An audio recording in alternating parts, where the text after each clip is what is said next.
ସତ କହିବାକୁ ଗଲେ ଅର୍ଥଶାସ୍ତ୍ର ବା ଇକୋନୋମିକ୍ସ ଶବ୍ଦଟା ଶୁଣିଲେ ମୋତେ ଟିକେ ଡର ଲାଗେ।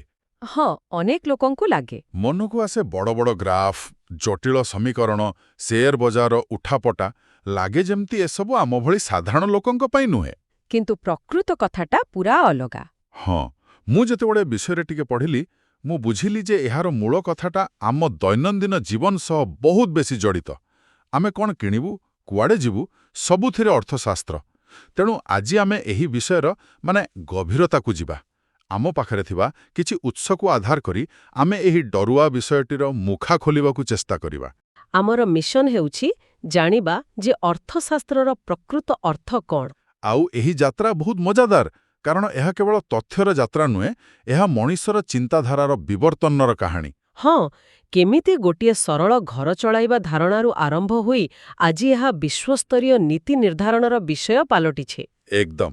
ଏହାର ମୂଳ ଲକ୍ଷ୍ୟ ହେଉଛି ସେହି ମୂଳଦୁଆକୁ ବୁଝିବା, ଯାହା ଉପରେ ଆଜିର ପୂରା ଅର୍ଥନୈତିକ ଦୁନିଆ ଠିଆ ହୋଇଛି। ଚାଲନ୍ତୁ ସେଇଠୁ ହିଁ ଆରମ୍ଭ କରିବା। ମୋତେ ସବୁଠୁ ଆଶ୍ଚର୍ଯ୍ୟ ଲାଗିଲା ଯେ ଇକୋନୋମିକ୍ସ ଶବ୍ଦଟା ଆସିଛି ଦୁଇଟି ଗ୍ରୀକ୍ ଶବ୍ଦରୁ। ଓଇକୋସ୍ ମାନେ ଘର, ଆଉ ନୋମୋସ୍ ମାନେ ପରିଚାଳନା। ହଁ, ତେବେ ଏହାର ମୂଳ ଅର୍ଥ ଥିଲା ଗୃହ ପରିଚାଳନା। ଏହା କେମିତି ସମ୍ଭବ? ଗୋଟେ ପଟେ ଘର ଚଳାଇବା ଆଉ ଅନ୍ୟପଟେ ଦେଶର ବଜେଟ୍।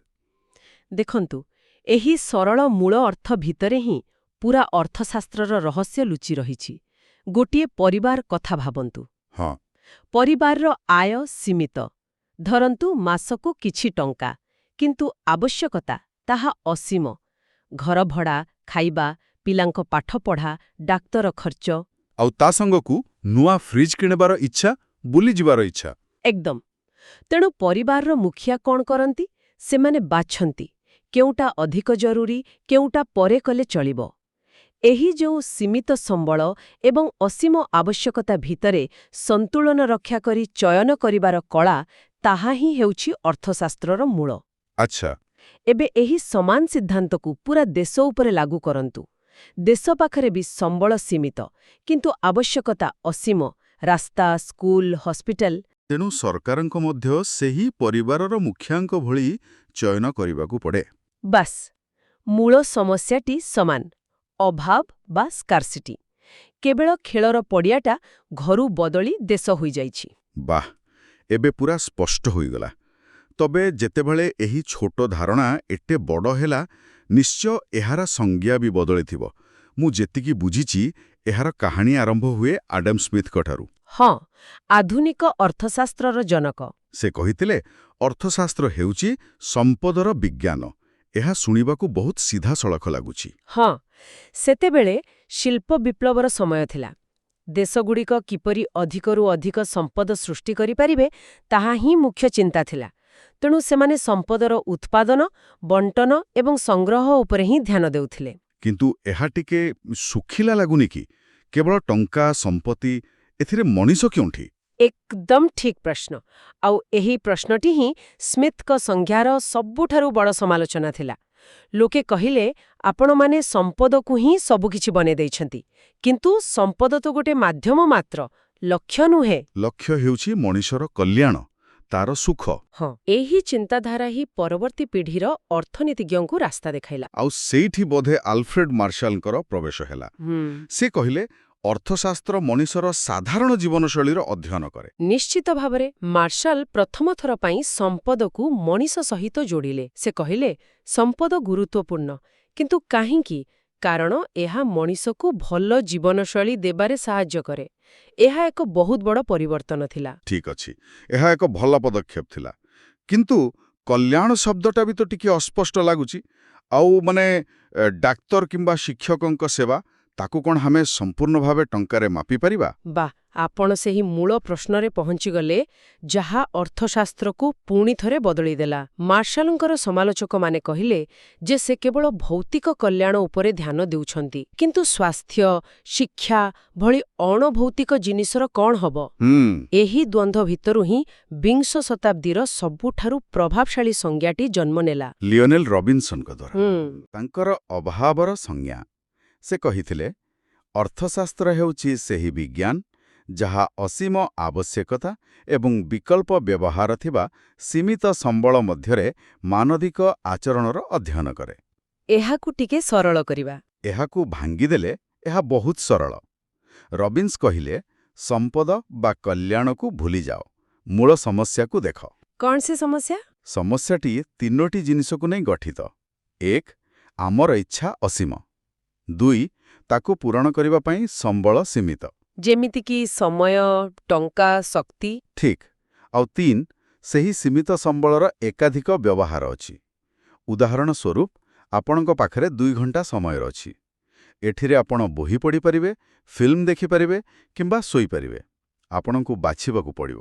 ଆଉ ଯେତେବେଳେ ମୁଁ ଗୋଟିଏ ଜିନିଷ ବାଛୁଛି, ମୁଁ ବାକି ସବୁକୁ ଛାଡ଼ି ଦେଉଛି। ଏକ୍ଜାକ୍ଟଲି। ଏବଂ ସେହିଠାରେ ହିଁ ଅର୍ଥଶାସ୍ତ୍ରର ସବୁଠାରୁ ଶକ୍ତିଶାଳୀ ଧାରଣାଟି ଆସୁଛି, ସୁଯୋଗ ଖର୍ଚ୍ଚ ବା ଅପରଚ୍ୟୁନିଟି କଷ୍ଟ। ଓହୋ। ଯେତେବେଳେ ଆପଣ 2 ଘଣ୍ଟା ବହି ପଢ଼ିବାକୁ ବାଛିଲେ, ଆପଣ ଫିଲ୍ମ ଦେଖିବାର ସୁଯୋଗକୁ ହରାଇଲେ। ସେହି ହରାଇଥିବା ସୁଯୋଗର ମୂଲ୍ୟ ହିଁ ଆପଣଙ୍କ ନିଷ୍ପତ୍ତିର ପ୍ରକୃତ ଖର୍ଚ୍ଚ। ଏହା ତ ପ୍ରକୃତରେ ଗଭୀର କଥା। ତା ମାନେ ମୁଁ ସକାଳେ ଆଲାର୍ମ ବନ୍ଦ କରି ଆଉ 10 ମିନିଟ୍ ଶୋଇବାର ନିଷ୍ପତ୍ତି ନେଲାବେଳେ ବି ଏକ ଅର୍ଥନୈତିକ ନିଷ୍ପତ୍ତି ନେଉଛି। ଏକଦମ। କାରଣ ଆପଣ ସେହି 10 ମିନିଟ୍ରେ ବ୍ୟାୟାମ କରିବାର ସୁଯୋଗ ହରାଉଛନ୍ତି।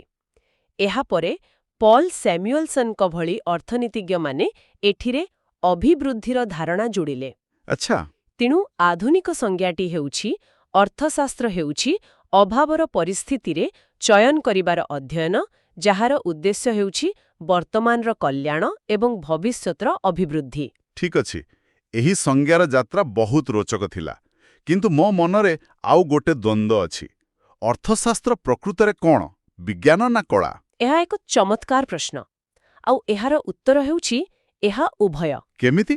ଦେଖନ୍ତୁ, ଯେତେବେଳେ ଅର୍ଥଶାସ୍ତ୍ର ନିୟମ ଓ ସିଦ୍ଧାନ୍ତ ତିଆରି କରେ, ଯେପରିକି ଚାହିଦା ନିୟମ, ଦାମ ବଢ଼ିଲେ ଚାହିଦା କମେ, ଏହା ଏକ ବିଜ୍ଞାନ। କାରଣ ଏଠି କାରଣ ଏବଂ ଫଳାଫଳର ସମ୍ପର୍କ ଅଛି। କିନ୍ତୁ ଏହା ପଦାର୍ଥ ବିଜ୍ଞାନ ଭଳି ସଠିକ୍ ତ ନୁହେଁ, କାରଣ ଏହା ମଣିଷଙ୍କୁ ନେଇ କାରବାର କରେ। ଠିକ୍ କହିଲେ। ଆଉ ମଣିଷ ସବୁବେଳେ ଅନୁମାନଯୋଗ୍ୟ ନୁହେଁ। ଏବେ ଆସିବା କଳା ଦିଗକୁ। ହଁ, ଯେତେବେଳେ ଜଣେ ଅର୍ଥମନ୍ତ୍ରୀ ଦେଶର ବେକାରୀ ସମସ୍ୟା ସମାଧାନ ପାଇଁ ସେହି ବୈଜ୍ଞାନିକ ସିଦ୍ଧାନ୍ତଗୁଡ଼ିକୁ ବ୍ୟବହାର କରି ଏକ ନୀତି ତିଆରି କରନ୍ତି, ତାହା ହେଉଛି କଳା। ମାନେ ଜ୍ଞାନର ପ୍ରୟୋଗ ହିଁ କଳା। ବାସ୍। ତେଣୁ ଅର୍ଥଶାସ୍ତ୍ର ଏକ ବିଜ୍ଞାନ ଯାହା ଆମକୁ ସିଦ୍ଧାନ୍ତ ଦିଏ, ଏବଂ ଏକ କଳା ଯାହା ସେହି ସିଦ୍ଧାନ୍ତକୁ ବାସ୍ତବ ଦୁନିଆରେ ପ୍ରୟୋଗ କରିବା ଶିଖାଏ। ତେବେ ଗୋଟିଏ ହେଲା ତଥ୍ୟ, ଆଉ ଗୋଟିଏ ହେଲା ପ୍ରୟୋଗ। ଏହାକୁ ନେଇ ଅର୍ଥନୀତିଜ୍ଞମାନଙ୍କ କହିବାର ଶୈଳୀରେ ବି ଫରକ ଥାଏ। କିଛି ଲୋକ କେବଳ ତଥ୍ୟ ଦିଅନ୍ତି, ଯେମିତି ମୁଦ୍ରାସ୍ଫୀତି 6% ଅଛି। ଆଉ କିଛି ଲୋକ ପରାମର୍ଶ ଦିଅନ୍ତି, ସରକାର ମୁଦ୍ରାସ୍ଫୀତି କମ୍ କରିବା ଉଚିତ। ହଁ, ଏ ଦୁଇଟି ଦୃଷ୍ଟିକୋଣ ଭିତରେ କ'ଣ ପାର୍ଥକ୍ୟ ଅଛି? ଏହାକୁ ଅର୍ଥଶାସ୍ତ୍ରର ଭାଷାରେ ବାସ୍ତବବାଦୀ, ପଜିଟିଭ୍ ଏବଂ ଆଦର୍ଶବାଦୀ ନର୍ମଟିଭ୍ ଅର୍ଥଶାସ୍ତ୍ର କୁହାଯାଏ। ବାସ୍ତବବାଦୀ। ହଁ, ପଜିଟିଭ୍ ଇକୋନୋମିକ୍ସ ହେଉଛି ଜଣେ ବୈଜ୍ଞାନିକ ପରି କଥା କହିବା। ଏହା କେବଳ କ'ଣ ଅଟେ ଉପରେ ଧ୍ୟାନ ଦିଏ। ଏହା ତଥ୍ୟ ଉପରେ ଆଧାରିତ। ଏହାକୁ ଆମେ ସତ କି ମିଛ ବୋଲି ପ୍ରମାଣ କରିପାରିବା। ଆଉ ଆଦର୍ଶବାଦୀ? ଆଦର୍ଶବାଦୀ ବା ନର୍ମେଟିଭ୍ ଇକୋନୋମିକ୍ସ ହେଉଛି ଜଣେ ପରାମର୍ଶଦାତା ପରି କଥା କହିବା। ଏହା କ'ଣ ହେବା ଉଚିତ ଉପରେ ଆଧାରିତ। ଏଥିରେ ମୂଲ୍ୟବୋଧ ଏବଂ ମତାମତ ଥାଏ। ଯେମିତିକି ସରକାର ଗରିବଙ୍କୁ ସାହାଯ୍ୟ କରିବା ଉଚିତ। ଏକଦମ। ଏହା ଏକ ମତାମତ ଯାହାକୁ ଆପଣ ସତ ବା ମିଛ ବୋଲି ପ୍ରମାଣ କରିପାରିବେ ନାହିଁ। ବୁଝିଗଲି। ତେବେ ଗୋଟିଏ ହେଲା ଫଟୋଗ୍ରାଫ ଭଳି ଯାହା ଅଛି ତାହା ଦେଖାଉଛି, ଆଉ ଅନ୍ୟଟି ପେଣ୍ଟିଂ ଭଳି ଯାହା ହେବା କଥା ତାହା ଦେଖାଉଛି। ବହୁତ ବଢ଼ିଆ ଉପମା। ଏବେ ଆଉ ଗୋଟେ ଶବ୍ଦ ଯୋଡ଼ି ଉପରେ ଆସିବା, ଯାହା ବହୁତ ଶୁଣିବାକୁ ମିଳେ, ସୂକ୍ଷ୍ମ ବା ମାଇକ୍ରୋ ଏବଂ ସମଷ୍ଟି ବା ମାକ୍ରୋ ଅର୍ଥଶାସ୍ତ୍ର। ହଁ, ମାଇକ୍ରୋ ଇକୋନୋମିକ୍ସ ଆଉ ମ୍ୟାକ୍ରୋ ଇକୋନୋମିକ୍ସ। ଏହାକୁ ବୁଝିବା ପାଇଁ ସବୁଠୁ ଭଲ ଉପମା ହେଉଛି ଜଙ୍ଗଲ ଏବଂ ଗଛର ଉପମା। ଆଚ୍ଛା। ସୂକ୍ଷ୍ମ ଅର୍ଥଶାସ୍ତ୍ର ବା ମାଇକ୍ରୋ ଇକୋନୋମିକ୍ସ ହେଉଛି ଜଙ୍ଗଲ ଭିତରେ ଥିବା ଗୋଟିଏ ଗୋଟିଏ ଗଛକୁ ଅଧ୍ୟୟନ କରିବା। ଏହା ଅର୍ଥନୀତିର ଛୋଟ ଛୋଟ ଏକକକୁ ଦେଖେ। ଯେମିତିକି ଜଣେ ଗ୍ରାହକ ଗୋଟିଏ କମ୍ପାନୀ କିମ୍ବା ଗୋଟିଏ ବଜାର। ହଁ, ଜଣେ ଗ୍ରାହକ କାହିଁକି ଗୋଟେ ଜିନିଷ କିଣିଲା, କିମ୍ବା ଆମ ପାଖ ଦୋକାନୀ ଜିନିଷର ଦାମ କେମିତି ଠିକ୍ କରେ, ଏସବୁ ହେଉଛି ସୂକ୍ଷ୍ମ ଅର୍ଥଶାସ୍ତ୍ରର ପ୍ରଶ୍ନ। ତାହେଲେ ସମଷ୍ଟି ଅର୍ଥଶାସ୍ତ୍ର ହେଉଛି ପୁରା ଜଙ୍ଗଲଟାକୁ ଏକାଠି ଦେଖିବା। ଏକଦମ। ମ୍ୟାକ୍ରୋ ଇକୋନୋମିକ୍ସ ହେଉଛି ହେଲିକପ୍ଟରରେ ବସି ପୁରା ଜଙ୍ଗଲର ଚିତ୍ର ଦେଖିବା, ଜଙ୍ଗଲ ବଢ଼ୁଛି ନା କମୁଛି, ଏହା ସମଗ୍ର ଅର୍ଥନୀତିକୁ ଗୋଟିଏ ଏକକ ଭାବରେ ଦେଖେ। ଯେମିତିକି ଦେଶର ମୋଟ ଆୟ ବା ଜିଡିପି, ମୁଦ୍ରାସ୍ଫୀତି, ବେକାରୀ ସମସ୍ୟା। ହଁ, ଏସବୁ ବଡ଼ ବଡ଼ ପ୍ରଶ୍ନ। ଆଉ ମଜାର କଥା ହେଉଛି, ଗୋଟିଏକୁ ଛାଡ଼ି ଆଉଟିକୁ ବୁଝିବା ଅସମ୍ଭବ, କାରଣ ଗଛଗୁଡ଼ିକୁ ନେଇ ଜଙ୍ଗଲ ତିଆରି, ଆଉ ଜଙ୍ଗଲର ପରିବେଶ ହିଁ ଗଛଗୁଡ଼ିକର ଭବିଷ୍ୟତ ନିର୍ଦ୍ଧାରଣ କରେ। ଏହି ଯାତ୍ରାରେ ଆମେ ଅର୍ଥଶାସ୍ତ୍ରର ମୂଳରୁ ଆରମ୍ଭ କରି ତାର ସଂଜ୍ଞା, ପ୍ରକୃତି ଏବଂ ଦୃଷ୍ଟିକୋଣ ବିଷୟରେ ବୁଝିଲେ। ଏବେ ଲାଗୁଛି ଯେ ଏହାର ପରିସର ବହୁତ ବଡ଼। ପାରମ୍ପରିକ ଭାବେ ଏହାର ମୁଖ୍ୟ ବିଷୟ ଥିଲା ଉପଭୋଗ, ଉତ୍ପାଦନ, ବିନିମୟ ଏବଂ ବଣ୍ଟନ। ହଁ, ଏଗୁଡ଼ିକ ହେଉଛି ମୂଳଦୁଆ। କିନ୍ତୁ ଆଜିର ଦୁନିଆର ସମସ୍ୟା ତ ବହୁତ ଜଟିଳ। କ'ଣ ପାରମ୍ପରିକ ଅର୍ଥଶାସ୍ତ୍ର ଏସବୁର ସମାଧାନ ଦେଇପାରିବ? ଆଦୌ ନୁହେଁ, ଆଉ ସେଥିପାଇଁ ହିଁ ଅର୍ଥଶାସ୍ତ୍ରର ପରିସର ଆଜି ବହୁତ ବ୍ୟାପକ ହୋଇଯାଇଛି। ଏହା କେବଳ ଟଙ୍କା ପଇସାର ହିସାବ ଭିତରେ ସୀମିତ ହୋଇ ରହିନାହିଁ। ଯେମିତିକି କିଛି ଉଦାହରଣ ଦେଇ ବୁଝେଇଲେ ଭଲ ହୁଅନ୍ତା। ନିଶ୍ଚୟ, ଭାବନ୍ତୁ ଦାରିଦ୍ର୍ୟ ଏବଂ ଅସମାନତା ବିଷୟରେ। ଏହାର ଅଧ୍ୟୟନ ପାଇଁ ବିକାଶ ଅର୍ଥଶାସ୍ତ୍ର ବା ଡେଭଲପମେଣ୍ଟ ଇକୋନୋମିକ୍ସ ଅଛି। ସରକାର ଟିକସ କିପରି ଆଦାୟ କରିବେ, ତାହା ସାର୍ବଜନୀନ ଅର୍ଥଶାସ୍ତ୍ର ବା ପବ୍ଲିକ୍ ଇକୋନୋମିକ୍ସ ବୁଝାଏ। ଆଉ ଆଜିର ସମୟର ସବୁଠୁ ବଡ଼ ପ୍ରଶ୍ନ ପରିବେଶ। ହଁ, ପରିବେଶକୁ ନଷ୍ଟ ନ କରି ଆମେ ବିକାଶ କେମିତି କରିବା? ଏଇଠି ଆସୁଛି ପରିବେଶ ଅର୍ଥଶାସ୍ତ୍ର ବା ଏନଭାଇରନମେଣ୍ଟାଲ ଇକୋନୋମିକ୍ସ। ପରିବେଶ ଅର୍ଥଶାସ୍ତ୍ର ଏହା କିପରି କାମ କରେ? ଏହା ବହୁତ ମଜାଦାର। ଏହା କହେ, ଯେଉଁ କମ୍ପାନୀ ନଦୀକୁ ପ୍ରଦୂଷିତ କରୁଛି, ତା ଉପରେ ପ୍ରଦୂଷଣ ଟିକସ ଲଗାଅ। ଓହୋ, ତାହେଲେ ପ୍ରଦୂଷଣ କରିବା ମହଙ୍ଗା ହୋଇଯିବ। ଏକଦମ। ଏବଂ ସେମାନେ ନିଜକୁ ସୁଧାରିବାକୁ ବାଧ୍ୟ ହେବେ। କାର୍ବନ ଟ୍ୟାକ୍ସ ଏହାର ଏକ ବଡ଼ ଉଦାହରଣ।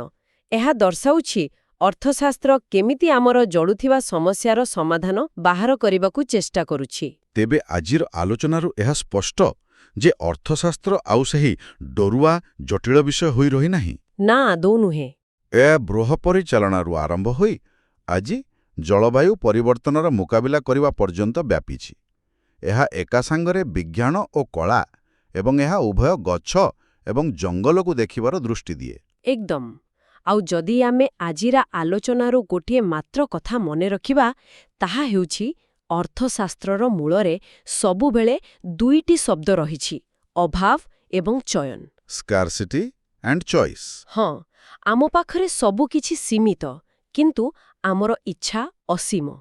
ଏହି ଦୁଇଟି ଭିତରେ ସନ୍ତୁଳନ ରକ୍ଷା କରିବାକୁ ଯାଇ ଆମେ ଯେଉଁ ନିଷ୍ପତ୍ତି ନେଉ, ତାହା ହିଁ ଅର୍ଥଶାସ୍ତ୍ର। ଏହି ମୂଳ ସିଦ୍ଧାନ୍ତକୁ ବୁଝିଗଲେ ଆମେ କେବଳ ଖବରକାଗଜର ଅର୍ଥନୀତି ପୃଷ୍ଠକୁ ଭଲ ଭାବେ ବୁଝିପାରିବା ତା ନୁହେଁ, ବରଂ ନିଜ ଜୀବନର ନିଷ୍ପତ୍ତିଗୁଡ଼ିକୁ ମଧ୍ୟ ଏକ ନୂଆ ଦୃଷ୍ଟିରେ ଦେଖିପାରିବା। ଏହା ଏକ ବହୁତ ଶକ୍ତିଶାଳୀ ଚିନ୍ତା।